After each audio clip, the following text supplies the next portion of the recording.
Welcome to the very first episode of the Greens podcast. We did it! We did it! We're going to start off each episode with a good old bong rip off the mota. Let's do it. Cheers. Thank you for joining me. Thank you for having me. Clink. Clink.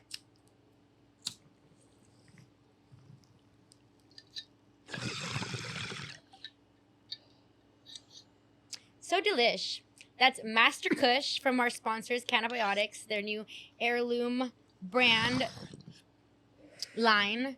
Delicious stuff, huh? Real turkey. It's yum. You know, shout out to Cannabiotix because this tastes really yummy. It's fresh, and it smelled so good too. Before you packing it, it smelled great. It gave me so many good memories of my youth and just being faded. And it tastes good. Yes, it just took me back to being underage and smoking weed everywhere where I shouldn't be. Being underage, hell yeah. Miss those days. Not really. Not really. But the weed. It's good to think about them with weed. And I think that's something that weed does. It tends to bring you back to certain days. And I think that I identify with that feeling when I have some really good OG, some traditional OG, straight up. It does take me back to a garage back when I was back in the day, just smoking a blunt, putting 5 on it. You know what I'm saying? 5 on it. And a lot of folks don't know that my nickname, Susie Greens, it came from those days. It came from the days where I was a stoner with a bunch of other stoners, and because I was sometimes the only girl, I would get greens. And so that's where the nickname came from, Susie Greens. Awesome. Dude, I believe it. Everybody was just being a gentleman. Let Susie have greens. Susie Greens. Ladies it first. was literally that. It was because I was always just I've always been a heavy smoker.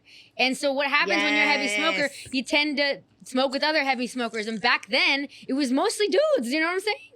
So the homies. The homies. And so, Susie Greens came from that. Just smoking with the homies. And now, fast forward years later, I'm still smoking with the homies. You know what I'm saying? But now, girls that smoke just as much as me. So thank you, Chelly, for joining me on the very first episode of the Greens podcast. I'm really excited that you're here. Thank you for having me. And thank you, Cannabiotix, for getting me high. Yes. And I love this Mota glass bong. Beautiful. And thank you for having me here. I'm super excited. And I can't even imagine you smoking with a bunch of guys. Because in my head, I'm like, you're Latinas in cannabis. I know, but homies are always going to be homies. You know what I'm saying? Always gonna be homies. When I was younger and I wanted to smoke a blunt, who was going to have 5 on it? It wasn't the girlies that I knew at the time. So it would be the homies. The homies, during college or around then, those were the ones that were smoking and were kind of giving me greens, you know? And I was I want to smoke.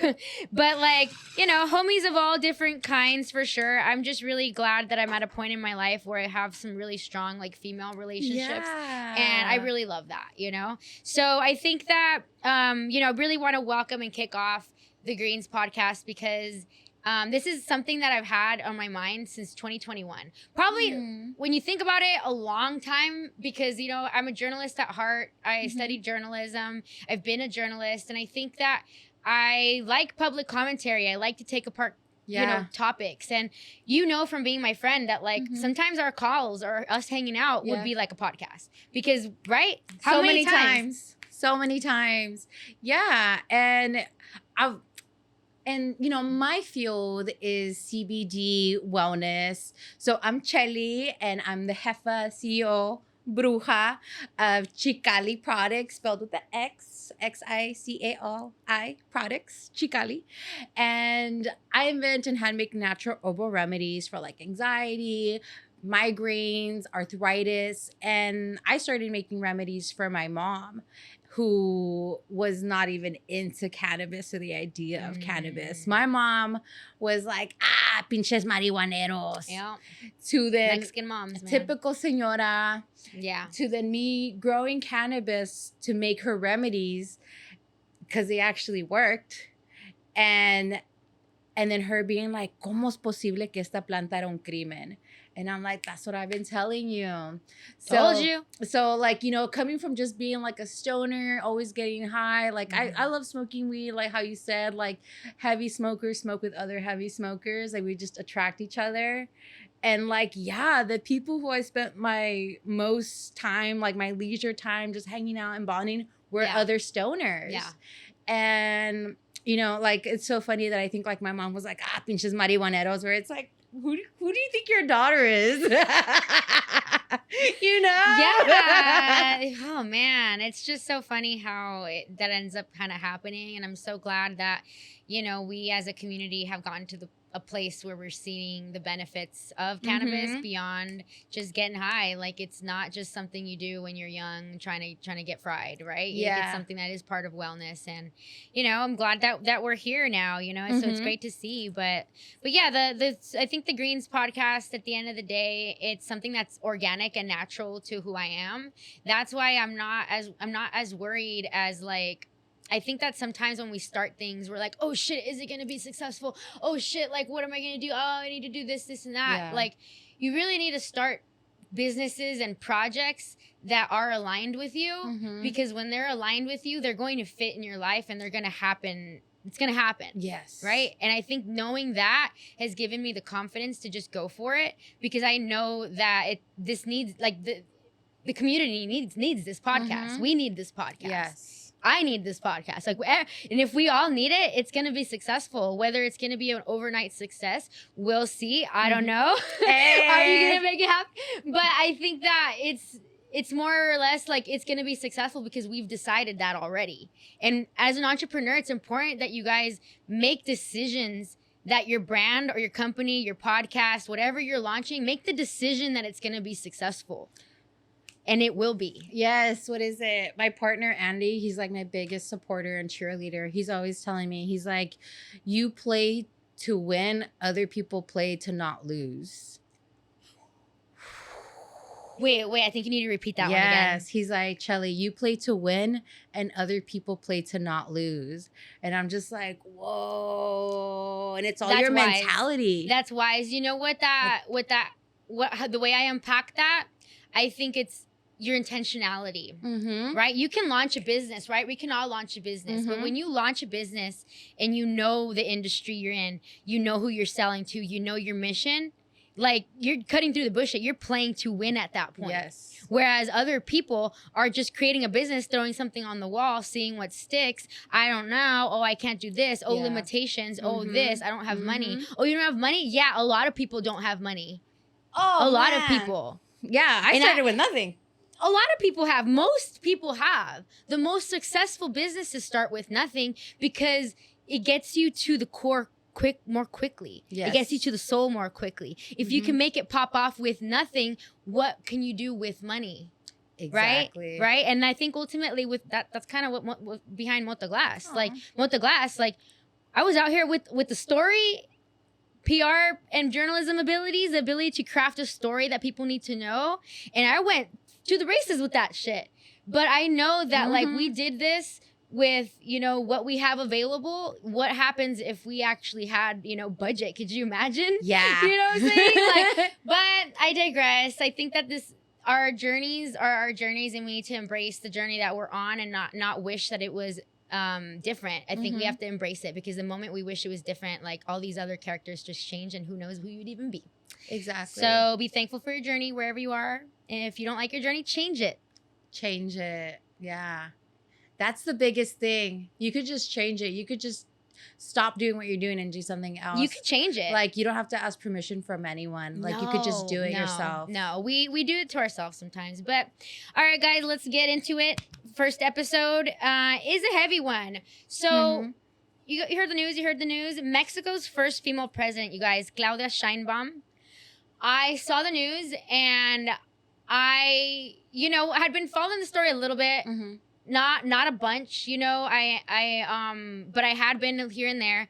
And when I saw the news, I thought, we have to share this on Latinas in Cannabis, because regardless of how you feel about it, this is a historic moment. regardless about it. Yeah, the facts 100%. are the facts are that there is a female in power on one of the leading powerful nations in this world. Like, we have to acknowledge that a woman is in power in this way, and that is precedented. It's regardless. I was like, we have to announce this. I think I kept the caption very like, she's the president. Like, Yeah. you know, I did fact. it's the fact. You know, I kept it as that. And I wanted to create discussion because I wanted other people to come with their thoughts and feelings about it. I did not want to put out there, you know, for or against. The facts are the facts, and the fact is that a Mexican woman is now in power. So, do you have any initial thoughts from when you heard the news? Oh my God. Okay. I was like, is this going to be like AOC or Obama? You know, I was like, is it like Tell that? us what you mean by that. Yeah. What do I mean by that? So, okay. 2008, I'm 18. First presidential election, the year I turned 18. Of course, I voted for Obama. I was like, woo, cool. And then when I was like in my early 20s, I started organizing, really like deep dive organizing against the prison industrial complex and the school to prison pipeline. And that's where I really got to learn more about like Obama's policies and then different policies all across the nation. And one of my biggest takeaways was that under the Obama administration, there were more Black men incarcerated than any other president. And the same thing goes for the number of deportations and kids in cells waiting to be deported. So I went from like, oh, I voted for this man to being like, oh my gosh, like, you know, I was like, oh my God, the first Black president, like this is such a big deal. And it is a big deal, the same way it's a big deal that there's a female president in Mexico. But I was like, so disappointed because I was like this, you know, especially with Obama, because he was a community organizer in Chicago. And I'm like, oh my God, I'm organizing right here in LA. Like, what? Of course. Like, I felt like a bond.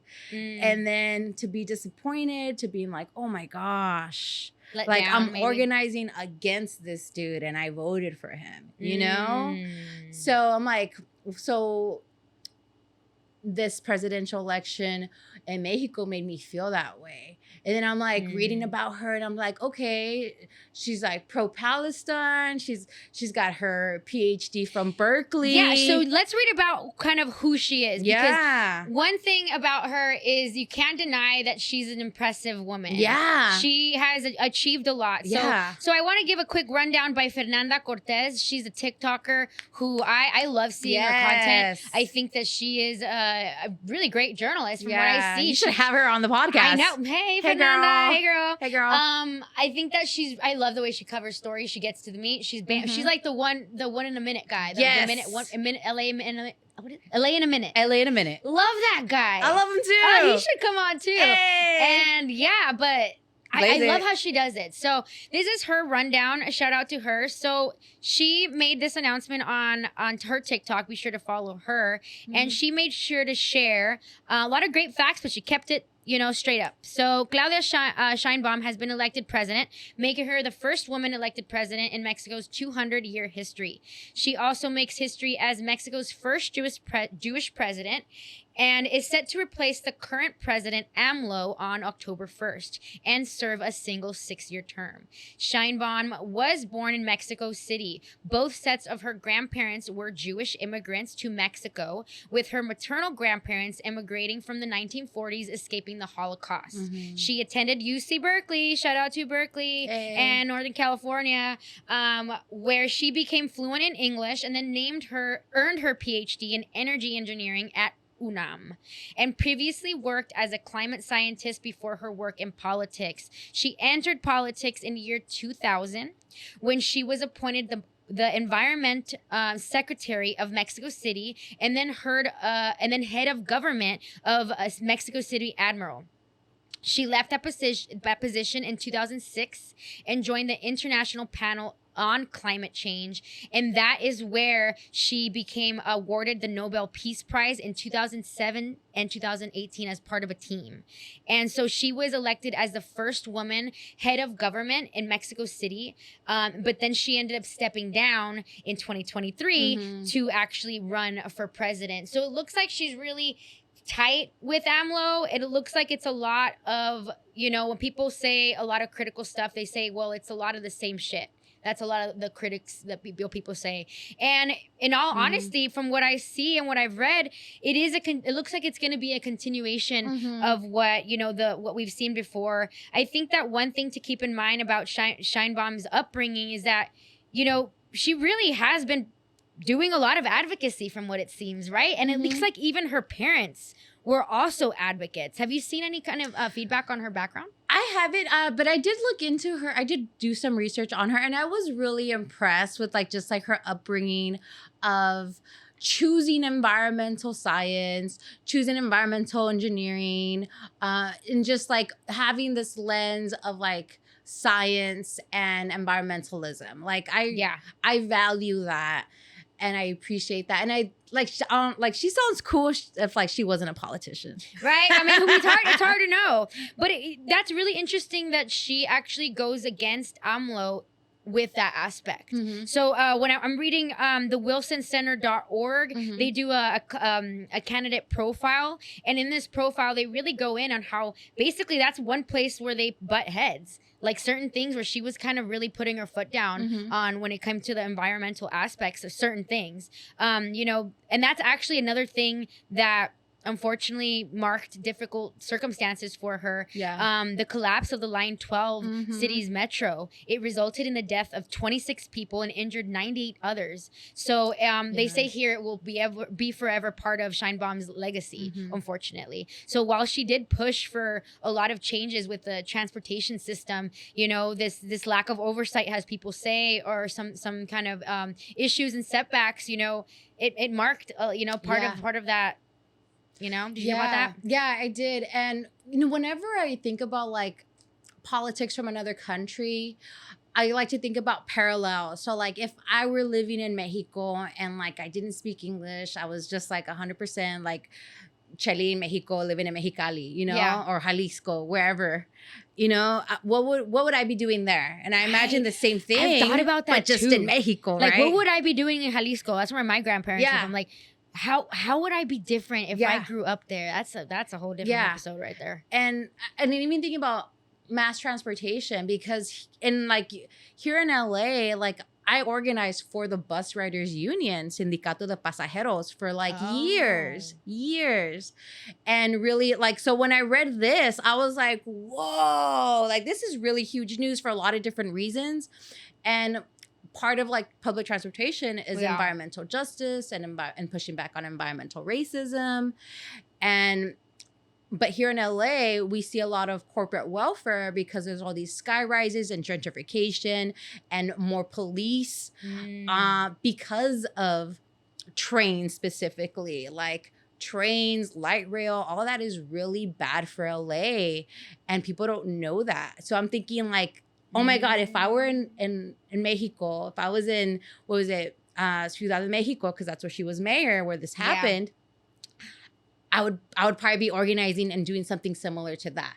But you know, does rail affect Mexico in that same way? I don't know. Pero I know corporate welfare is everywhere.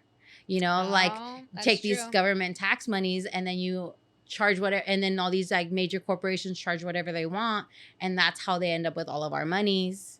So I'm thinking oh my God, I'd probably be doing something like that in Mexico if I was in Mexico, right? Something social justice lens. So I'm thinking, oh my God, this is just bad for so many reasons.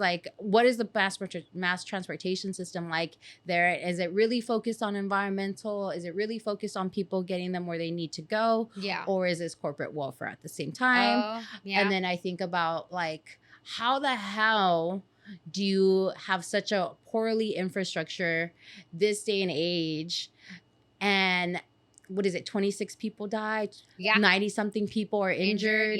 Yeah, that's wild to me. And I just think about that because I'm oh my God, parallel me would be in Mexico about transit rights. And Yeah. I'm like, this would be a huge issue. Like if this happened here in LA, oh my gosh, like we would have had a whole civil lawsuit around it. Right? Yeah.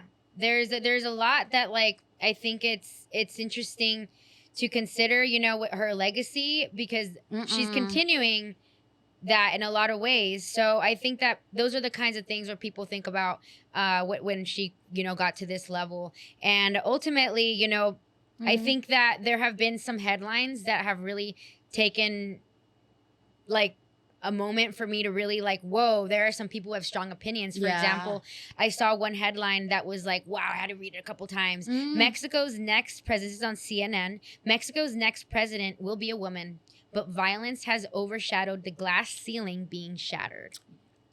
That's a good one, right? That's a good one, dude. It is one.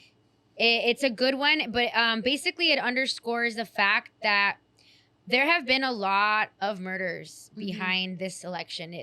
People say that this has been one of the bloodiest elections in Mexico's history. Yeah. So this is a story on CNN where people, you know, are really talking about the fact that this is a landmark election, you know, but what does this really mean? You know, it's a remarkable achievement, they say, for the country, especially because she's a woman, where in Mexico, there are around 10 women murdered each day.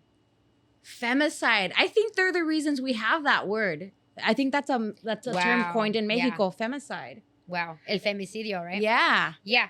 So at least 34 political candidates or applicants have been murdered since June 2023 as gangs try to influence those coming into power, according to a report by research group Laboratorio Electoral, which also found hundreds of attacks on candidates and people related to the current electoral process. So a lot of murders have been going on, which, you know, really poses a question like what is really going on here, and maybe some of their motives of you know, regarding the election there. So another thing I wanted to point out here is the recent murder that just happened. So there was a recent murder that just happened just a few days ago. A local councilwoman was gunned down Friday as she was leaving her home in the southern state of Guerrero. Authorities and local media said, making the second female politician to be killed in Mexico after Claudia Sheinbaum became first woman to win the country's presidency last week. So it continues to happen. And I think that it's something to consider when you really think about how bloody this election was and maybe what's still kind of to continue.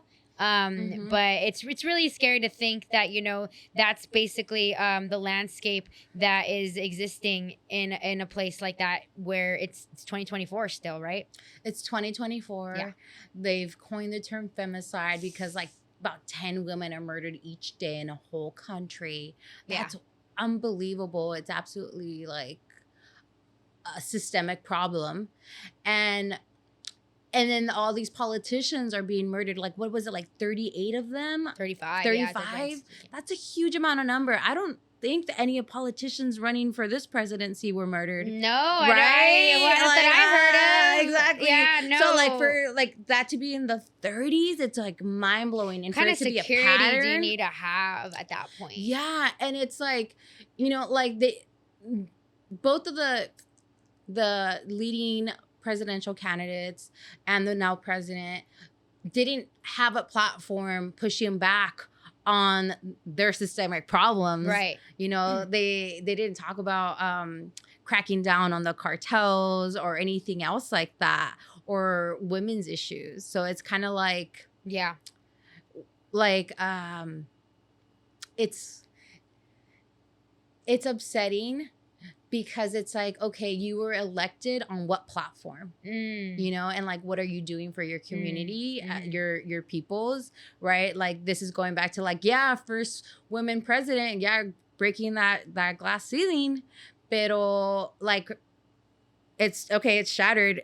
So Now what? Now Yeah, what? now Like, what? okay, like what are you actually doing for us if your platform wasn't even focused on us? Yeah. Her platform. I think that her views. That's something that I know that when I started really researching about her, I wanted to find. Well, what are her views? What does she stand for? So Sheinbaum has stated that her academic and professional background shaped her approach to politics, and that is substantially different from other politicians. So she actually does speak about how her background and being an engineer and her commitment to environmentalism has shaped kind of how she approaches what she's doing.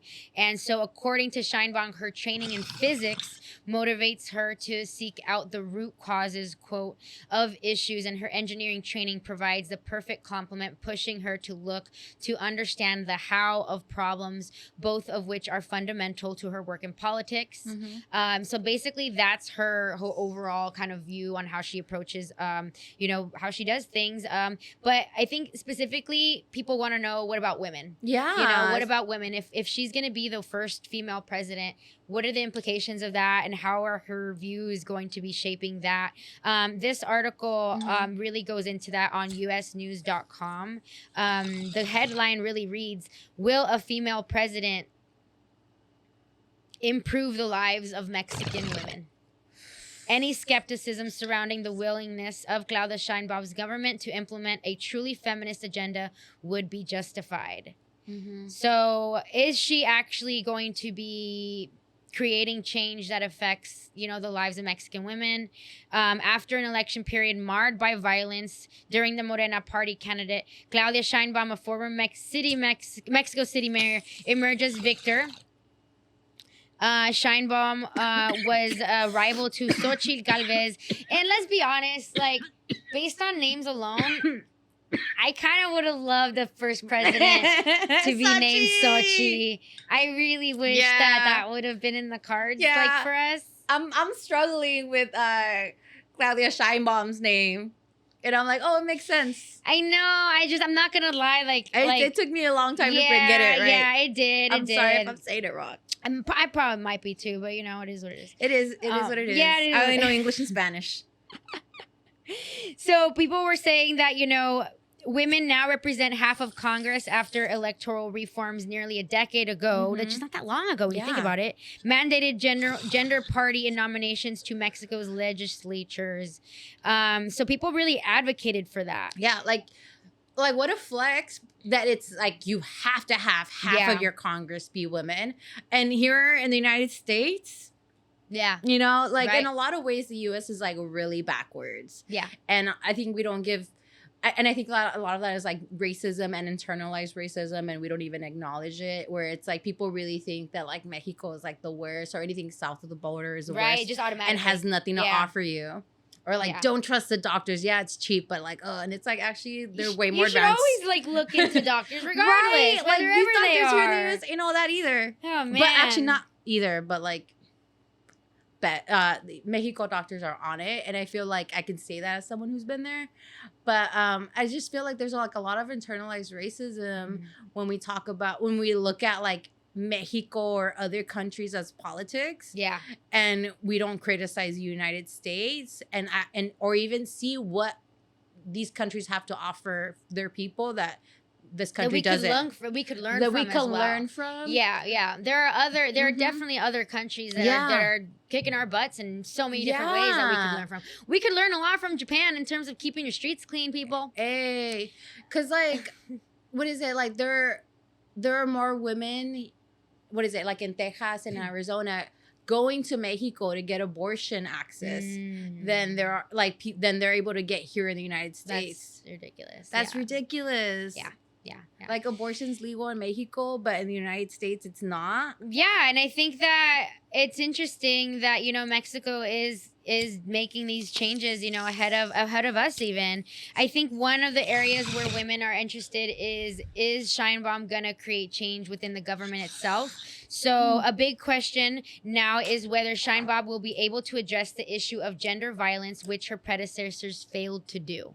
So there is gender violence going on. Her predecessors failed to really acknowledge it. Well, there's a woman president now. Are you going to acknowledge it? Yeah. Is that what's going to be happening? I mean, I really hope so. Her campaign theme was one of continuity, and she has hesitated to date to deviate much at all from Lopez Obrador's agenda. So basically what they're saying is none of them failed to address it. She's been doing literally everything that AMLO's been doing. Why should she stand up to harassment issues when it comes to that? So regardless, I think that hopefully this is something she will be upholding. Don't forget, women can uphold the patriarchy as well. I think time will tell whether she will be able to stand up to this gender-based violence and all these other issues. Time will tell. So Mexico's patronage in politics. Observers see Sheinbaum as Lopez Obrador's hand-picked successor. That's what I've been seeing and hearing, honestly, across the board. That she was handpicked a long time ago, groomed for this, and meant for this. I think that one of the aspects here is there a feminist future for Mexico, like a true one? I think that on the campaign trail, Sheinbaum, along with her rival, championed women and shared their experiences as women. Is that enough, though? To just share about it? No. And like, what is it? Like, neither of the candidates or now the president had a platform that put indigenous women, trans women on the platform. That's the biggest criticism. Like, none of them are actually doing anything. Yeah, no indigenous women, no trans women, no queer people. Like, what are you doing if you're not, like, what is it? I read that it was like out of like 24,000 legislatures, only 4 of them are really focused on women's rights in a country that femicide is at its highest. Yeah. So what are you going to do, Presidenta? Yeah, exactly. What are you going to do, Presidenta? I think that Dude, you know what this makes you want to do? It makes you want to get a Mexican citizenship so I can vote. So you can vote? Yeah. Yeah. I mean, hey, that a vote is your voice, and I think that we have to be doing that. If you have, dual citizenship and you definitely should use your voice. I probably wouldn't because it's like I don't live there and I feel like I don't have a right to do that. Yeah. But well, like, hey, I guess what I'm trying to say is like, think about that. Like trying to get citizenship from Mexico. Like, just like the counter hegemony of it. Like, okay, on the flip side, like on reverse, uno it. Oh, reverse uno. Yeah. I think that, part of what this article says as well is that both of them use the fact that they would be the first woman president. That was like their big thing. That's not cool. That's that they were using that as like their women championship. And like, I get it, but it can only go so far. Yeah. And I feel like to really like stay on that as like your big thing that you're doing, like it can only go so far. You have to actually make trans people and other people in different communities feel seen by actually creating laws that serve them and help them be seen. Like, you're a white woman. How are you not putting indigenous people on the forefront of this? Oh, because you're a white woman. That's why people of those identities need to be at the forefront doing this work. And I feel like, you know what? We're not going to see a feminist Mexico from a female president. We're going to get that from the masses. Yeah. From indigenous sovereignty. Like I feel like that's how we're going to see feminism. Yeah. True feminism, not white feminism. That's like, oh, well, we have a white woman president and that's a huge victory and like not everything is solved. Like, no, like, come caca. Like, what are you talking about? Yeah. Like, it's not enough to just be here. You have to really like, who's at this table? Yeah. Who are you advocating for? Who are you thinking of when you're making decisions? Are you thinking about who's got the money? Yep. Yeah. Who's got the connections and money, or the people who really need it the most? Yeah. So this article here, context.news, Mexico's first female president offers little on women's rights. Election victory is symbolic for feminist movement. That's what they are doing. I think both candidatas, what they were doing was riding on the historic symbolism of what they were doing, but that was it. This isn't the 90s where it's like girl power. Yeah.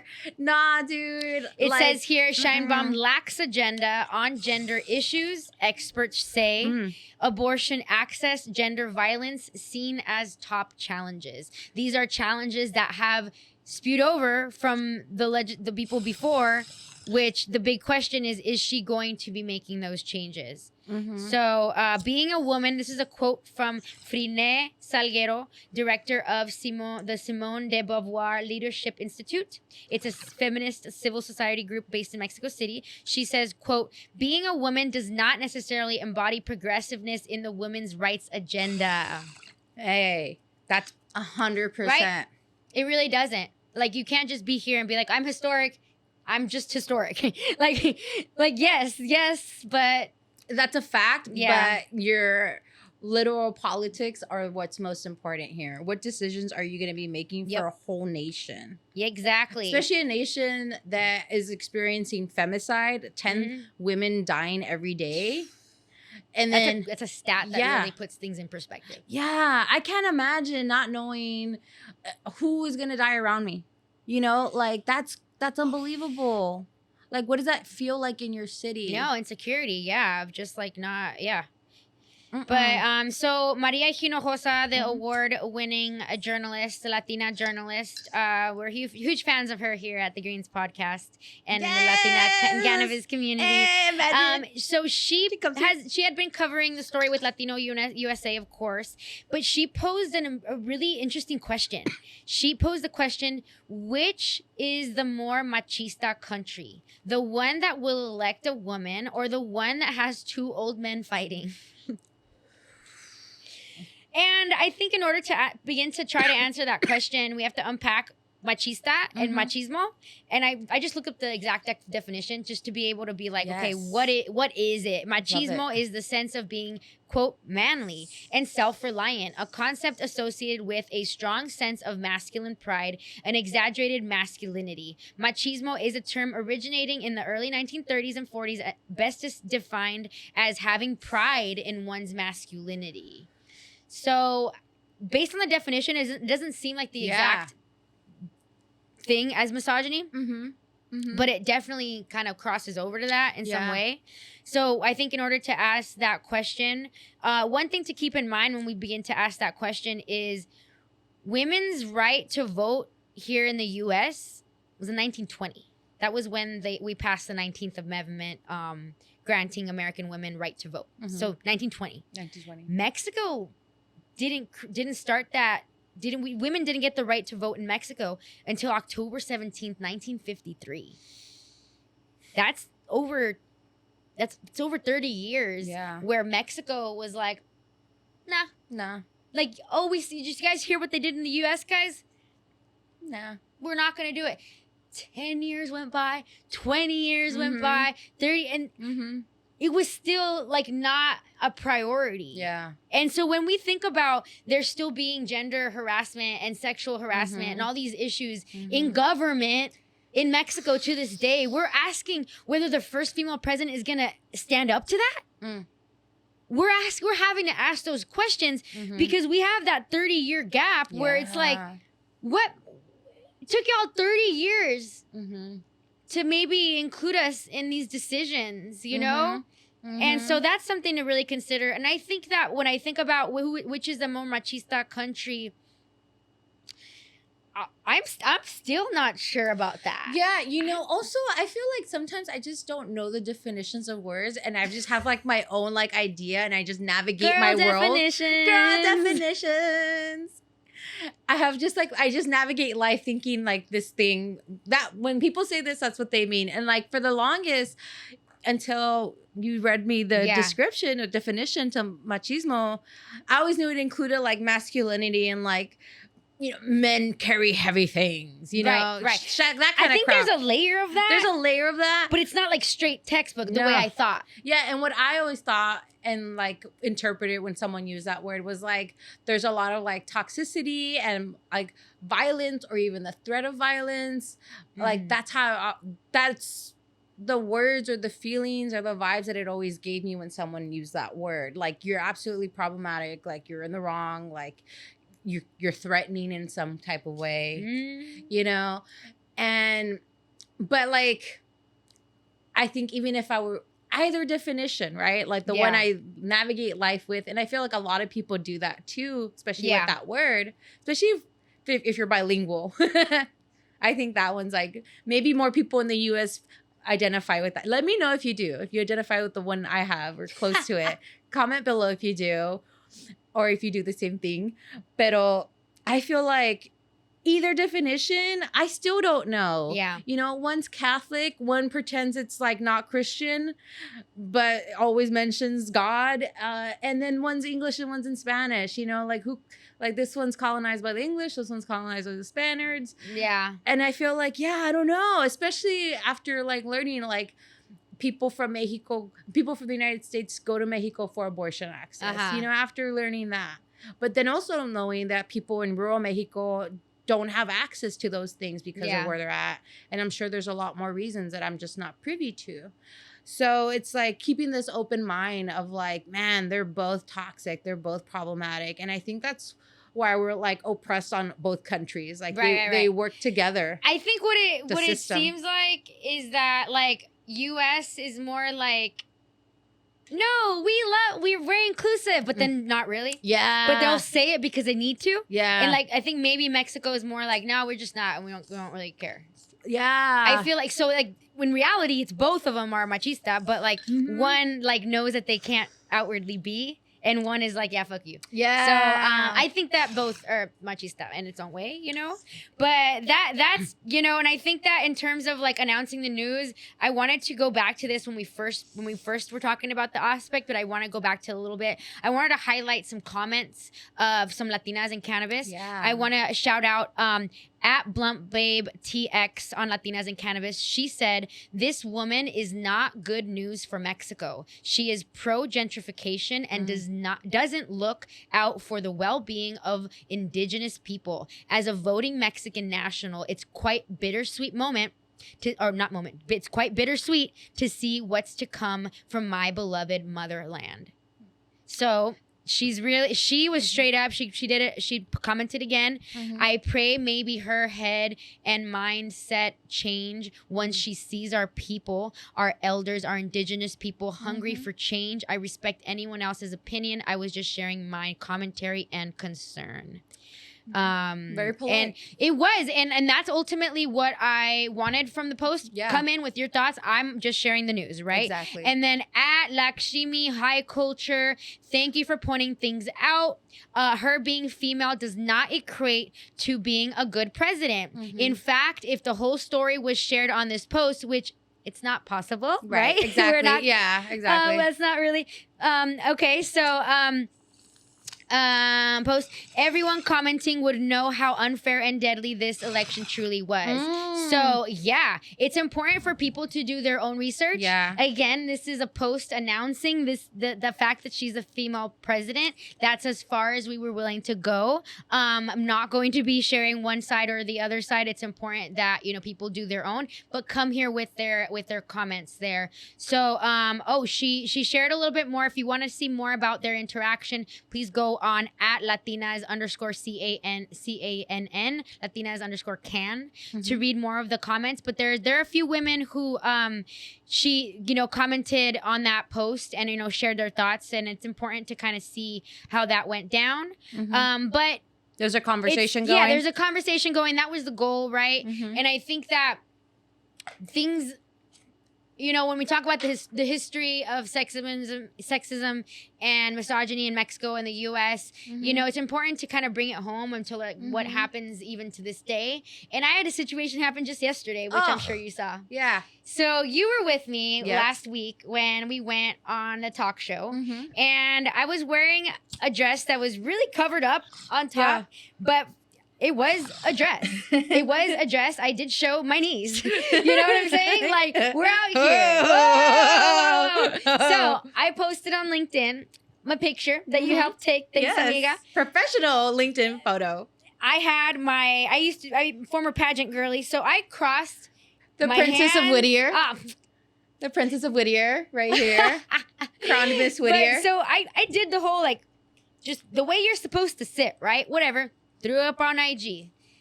There is a man who decided to critique my outfit. He told me that my dress was too short for business. So I did respond to it. Mm-hmm. Be sure to go on LinkedIn to check it out on my page, Susie Plascencia. And other women jumped in. That's And right. other women jumped in because this policing of women's outfits is just one of the ways that sexism and misogyny still live on. And I think that some people really have this misconception that it has to be this big thing or a big situation that goes down. When misogyny, racism, sexism, all these big things can really manifest sometimes in a joke, in a comment, in ways that like you don't really have to, you know, What is you know it? what I mean? Microaggressions? No, they're microaggressions. So be sure to check it out if you want to see what the commentary of these other women.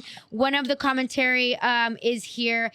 She says, it's abhorrent that in 2024, after all Susie has accomplished, we're focusing on discussing her appearance of all things, which, let's be clear, is always tasteful. Oh, thank you so much. Professional. Congratulations, Susie. Always handling yourself like a lady with grace and class. Proud of you. That's a good friend of mine. Shout out to her. I don't want to name her out here just in case, she didn't want that. I'll check with her from ahead of time. But yeah, it's really great to see that women are coming out. Another girl here, she said, your attention span is way too short for business. So people are, I think, being a little sassy, but it's because I think he was sassy. I'm out of this completely. I just gave my first, response because it's important that, there are two ways I could have handled this. One, just delete it. Right. Or two, I address it in a way that is strong but still professional, but make it clear that it's wrong. Yeah. And I think that that's an approach that I felt comfortable taking. Whatever everybody else feels comfortable doing, they should. But I think that it's important for me to do that in public because I know that I'm a community advocate and leader in that way. People want to see how to handle these situations. So that's why I handled it that way, and maybe others wouldn't have, but I definitely opened it up for other women to join in and give their thoughts, and it looks like other people did. A young lady just commented right now. She That's said, free advice right there, y'all. That's free advice. there you go. She said, if you're too distracted by what women or femmes wear and unable to not sexualize people, it sounds like 100% you problem, buddy. Point, right? Who's sexualizing? A girl sitting there literally with their legs closed, smiling, and you just have to say something, right? And this is a platform where you're supposed to be as professional as possible. Wait, Chelly. He just said piggies again. Oh my God, he said piggies again. Okay, guys. In the first round of comments, he said to me, he goes, do you really think that people want to see women show all that skin to show their piggy and behind? You think you can dress any way you want without regard to anyone around you? No class. No class. So he just said piggies again, you guys. I have been wondering what piggies is for 24 hours. Because the thing is he said, show your piggies and your behind. So they're two different things, right? Yeah. So is that vagina? I think he doesn't know how to spell. Piggies, Yeah. And okay, he said he was married for 45 years. He's telling us a lot in this chat right here. So he's got to be at least what, like 65, 70? Yeah, some kind of boomer. So he's got to be boomer slang, right? Piggies. Boomer slang. I think maybe it's just another ass term, a piggy. But right here, he said ass piggies. and ass? He said piggies again. He said, yes, ... Men get distracted when women in public show their titties or piggies or wear dresses up their crotch. Okay, I think titties is piggies. Titties is piggies. Why? I don't understand. Y'all need to Google piggies boomer slang. And I'm not going to mention this man's name or anything. I'm not giving this man any kind of platform, but it's important to discuss the fact that these dynamics are still exist, and they exist in some ways that are subtle, some ways that are not so subtle, but they're gonna happen. But it's always about your response and how you rise to the moment, right? I could have said some nasty things. I could have mentioned his name and said some more things here. I'm only reading what he wrote, right? Yeah. I'm literally reading What are piggies? what he wrote and asking, what are piggies? I want to know what the piggies are because I don't know how to be insulted properly. See, he's such an idiot. He doesn't even know how to insult. Like, it should be like easy to know. I've been insulted. I've been bullied quite a bit. Yeah. And like, I get some of these bullies. Like, oh, they're saying this. Target. I don't know what a piggy is. So like, I just want to understand for your sake, bro. For your sake. Piggy's gone wild. Piggy's gone wild. I want to know what a piggy is. I've been thinking that one for a while, but I think that those are in ways that I think these dynamics that are in play in bigger ways, like government, right, legislation, people's lives, but also comments that men just decide to put out there. I don't know why this continues to happen. Yeah, but it is what it is, and the thing is too, it's like these politicians are the ones who talk like that. These politicians are the ones who don't say anything when someone does talk like that. You know, that's the real fucking problem. And that's the systemic problem. Yeah, systemic problem. And the biggest question, Claudia Sheinbaum, is are you going to step up the way AMLO and other people before you have not? Would you see your colleagues, get talked about with someone professional in your community and then you not say anything? Or are you going to see the emboldened position you now have? If you want to talk about this being so historic, act like it, right? Yeah. Act like Who it. was it that said something about in the comments about the first person who commented about gentrification? Yeah, she said that she's not doing enough. What was her name again? At Blunt Babe TX. She's one of the Latinas in our community. She has amazing business out in Texas. We've been supporting her for a long time. What's up? So, oh hell yeah, she's one of our. Okay. So I want to end Blunt Babe. I wanted to talk about that. What is that? Because I did read that, a lot of like leftist articles about Claudia Sheinbaum that she is in cahoots with these corporate real estate developers, right? Yeah. So she is in connections with like Airbnb and like all these like tourists gentrifying Mexico, like a whole ass country. And I'm just like, I'm really happy to see that other people see those parallels in Mexico and the United States, like what we're experiencing here in LA. Yes. People are experiencing in Mexico as well. So I'm really thankful for those comments. And the other person too about, I think she said something like having a woman or president isn't necessarily like a feminist platform. So I'm really happy to hear that people have this like critical thinking, aren't just like excited for something that's like the bare minimum. Like get excited, but don't just stay excited. Yeah, right. Like hold these politicians accountable. Take action and be vocal and put. If you're an organizer, like make your voice known. But like definitely don't just stay excited. Like it's about more than that. However, we do celebrate this historic moment. It is a huge deal. Like that's that aspect. I really do. I really, really, really hope that she does take it in that direction. Yeah. Because I really, really do hope that maybe this is the thing, like not that it's like a huge feminist, not that it's like a feminist direction, but I do hope that it's like in the right direction at the very least. Like I hope I hope that there's a shift change, I guess is what I'm trying to say. And like, all right, if there was one, it would be right now. So I'm hopeful, I'm trying to hold on. Me too. And honestly, I'm trying to hold on. And all we can do really, other than actually, advocate and stuff like that, is really just hope for the best with her. Like hope that she does have, the Mexican women's best interests at heart, So I wanted to end with her position on cannabis. So this is an article from Benzinga. Mexico's first female president supports cannabis. Will Claudia Sheinbaum legalize marijuana in Mexico? In 2024, Claudia Sheinbaum made history by becoming Mexico's Mexico's first female president, securing her place as an iconic figure in the nation's political landscape. In a highly contested election, Sheinbaum presenting the Sigamos Haciendo Historia, Keep Making History coalition, won almost 60% of the vote. So what is her clear stance on cannabis? She has been a staunch advocate for decriminalizing recreational cannabis use, arguing that criminalizing young people for marijuana use is ineffective and harmful.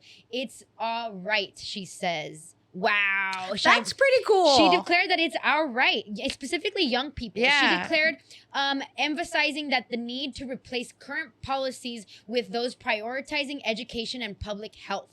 So basically, she is saying that a lot of the decriminalization that's happening, all the criminalization that's happening geared at young people is hurting the advancement of young people, therefore hurting the economy. So she sees the all-around circle with that aspect. Okay, and I showing off appreciate the root problem. The root problem vibe that she was saying. She was, because, whoa, you just explained that thoroughly. It's like, well, if we criminalize them and incarcerate them or penalize them in any type of way, that's going to affect them in the long run. Yeah. And that's going to affect our economy and our society in the long run. So if we stop criminalizing them, then maybe years down the road, decades, whatever, we see exactly affluence. I like all of the circle round. Check this out. There's a paragraph here that doesn't rub me the wrong way. I mean, it doesn't rub me the right way, actually. Oh, okay. Commitment to human rights and gender equality. What did we just read? Right. Look at this. Beyond her stance on cannabis, Sheinbaum has been a strong advocate for LGBTQ plus rights and women's rights, promoting policies aimed at equality against discrimination, as highlighted. Wait a second. That's completely different from everything we've read. Yeah. That's interesting. This was published June 3rd of this year. Few weeks ago. How is this article completely different from everything else we've written? That's interesting. But I think the highlight to focus on is that she's making this connection that I think is really important. Yeah. Right? The connection between criminalization of young people and how that may impact the nation's economy. Yeah. 100%. Like, I think about that all the time because, again, going back to organizing the prison, the school to prison pipeline, the prison industrial complex. And a lot of times it's like for petty things that it's like, this is not something that requires anyone to be incarcerated or penalized like this. Like, this is absolutely racist, you know? And the reason that exists is because of that. It hurts you as you age. You know, like being criminalized as a young person means you're more likely to be criminalized. Yeah, no, it's like I think it's like 3 times more likely to be criminalized as an adult, like incarcerated. Huge. And like that's true. And like I learned this as an organizer, and I'm just like reflecting on my own life, and I was like, that's so true for me because I got like a truancy ticket. I got like a ticket for having a marker on me, like a Sharpie. You know, I had to go to the Norwalk courthouse, you know. Oh my God, not for the marker. Yeah, for real. You know, and then as an adult, again, being criminalized again. Que sangrones con eso. Like, that's really annoying, but it's huge. Like, stuff for being a kid and doing stupid shit, for that to follow you in adulthood is unfair. So I appreciate that is acknowledged. Yeah. But so I'm like, and then also I was thinking like maybe is this going in the direction of like, you know, recreational or medicinal cannabis consumption? Yeah. Because like, you know, like the cool thing about Mexico is like sex work is legal, but cannabis isn't. You know, like what is happening?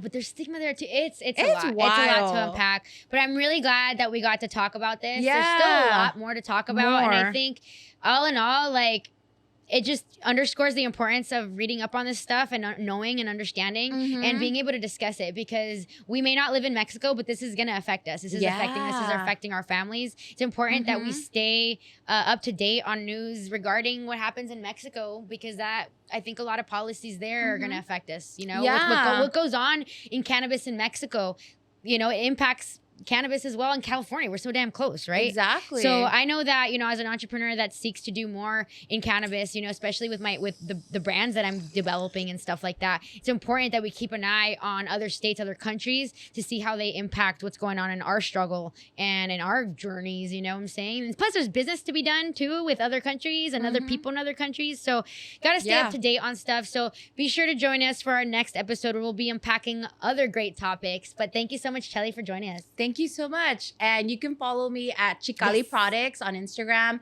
It's spelled Xicali Products, so Xicali. And we have a lot of upcoming events. Right now, we are celebrating our 1-year anniversary. I love to use my commercial studio where I make and hand make everything and deliver online orders. I love to use my space for Latina-centric events. And we host a plus-size clothing swap every first Friday of the month. And we're celebrating with a loteria party. So there we have tickets, and that's gonna help fundraise for our Gordita Bonita because it's a free community event, and all the money from those tickets will go back into the plus size clothing swap. So it's a great way to support the clothing swap and fat body positivity and queer affirming spaces. Yes, exciting. And of course, follow Mota Glass, Latinas in Cannabis, me and Susie Greens on my other channel, and in the podcast channel. We'll put them all in the stuff down there. But yeah, let's do some bong rips. And let's go move on to the Patreon aspect where we'll be doing a Q&A and also our story time. See you guys. Story time.